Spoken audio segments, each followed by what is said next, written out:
Kita awali dengan informasi pertama pemirsa, pembangunan Jalan Tol Indralaya Prabumulih sesi 1 sepanjang 65 km ditargetkan selesai pada Maret 2023. Jalan Tol Indralaya Prabumulih ini melintasi Kecamatan Kelekar dan Belide Darat, Kabupaten Muara Enim.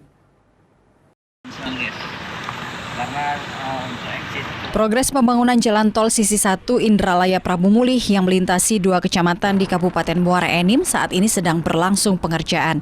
Progres pengerjaan Jalan Tol Indralaya Prabumulih ini masih dalam proses pengerjaan fisik, pengerasan, dan pengaspalan dan sudah mencapai 80% termasuk pembangunan rest area di kilometer 56.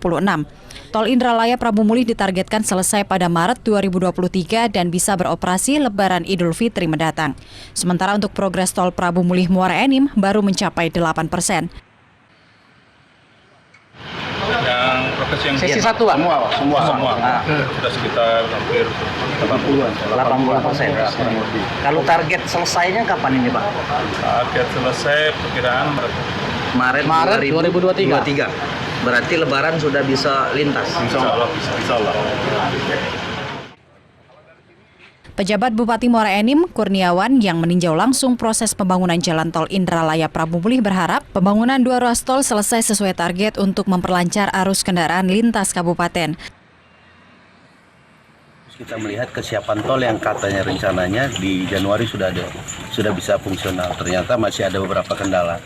Oleh sebab itu tadi kita lihat, dan oleh sebab itu nanti kita sudah mulai bisa memetakan terkait dengan lalu lintas antara Muara Enim dan Palembang. Jadi nanti posko-posko mana ataupun jalur-jalur mana yang mengurangi uraian kemacetan tentunya. Selain mempercepat jarak tempuh, beroperasinya 2 ruas tol ini juga dapat mengatasi kemacetan arus kendaraan.